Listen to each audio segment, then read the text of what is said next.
There were rockets that were being fired next to our house where we lived. And I used to hear that sound every night. And I had to sort of protect my sister because my sister thought she was going on a holiday. My parents came in and said, "You're going away tomorrow with a stranger." And then, of course, we had to go away the next day. We went, the stranger walked into our house, and we had to call him Pau. He was Pau. He was a friend of my dad's, and they both belonged to the resistance. My name is Claire Baum, and the book that I have written is called The Hidden Package. We were told to listen and to follow instructions of what your parents say. I mean, just do what they tell you to do.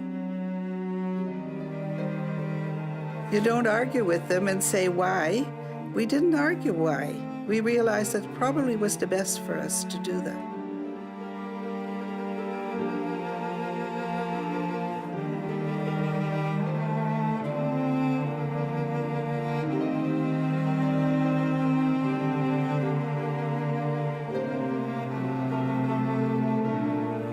All we knew is that this Pau, which was we have to call him Uncle, it was like Uncle Pau, he came to us and he said, we have to go away.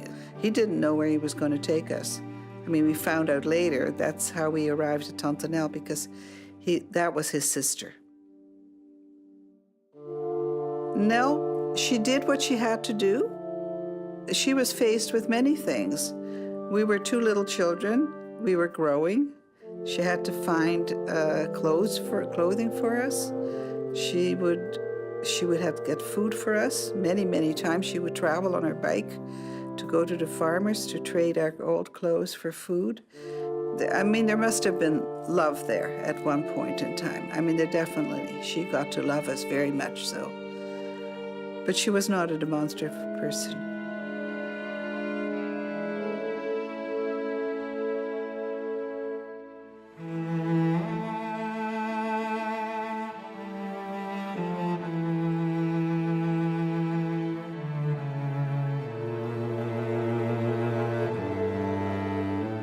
We had nothing. We didn't have toys. We didn't have friends. We had to stay indoors all day. So our life, that was our life.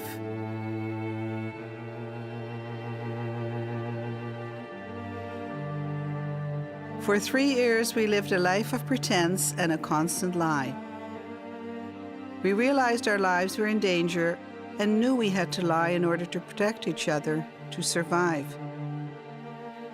We knew what hiding meant, to hide our religion, to always be quiet, to never fight or argue with each other. Our parents were hiding somewhere else, and even our toys were hidden. We also knew that we had to find a hiding place in our house or next door, in case our house was searched by the Nazis.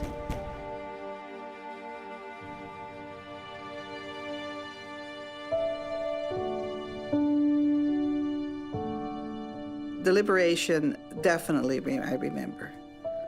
I remember running outside and, the war is over, and we told Tontanel, the war is over. And I remember sitting on the jeeps of the Canadian soldiers came into Rotterdam. I said, can I go outside? Yes, when you finish your lunch, you can then go outside. This was her type of way of looking after us. The war was finally over and we were free. But we still hadn't seen our parents and didn't know if we were ever to see them. Then there was such a loud knock on our door. We were terrified of another house raid, which had frightened us the entire war. Tontanel told us not to be afraid, that it was not a house raid and that the war was really over.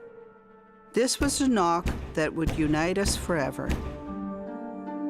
She said that our parents were at the door, but when we looked out, there stood 2 strangers. Tontanel told us that they were our parents and we had to go home with them. I had seen a photo of what they looked like when we went into hiding, a picture Tontanel kept hidden in her dresser, but it had been taken such a long time ago, and Tanta had never shown it to us, because she didn't want us to miss them too much. Of course we didn't recognize them. They looked so different. We hadn't seen them in 3 years. It was difficult to say goodbye to our Tante Nell. We were so attached to her. We were going to miss her, and we knew that she would miss us. In our hearts, we were hoping that it would never ever be a final goodbye, and that she would always remain part of our family. We really felt that she deserved all the thanks that we could give her. She saved a future generation.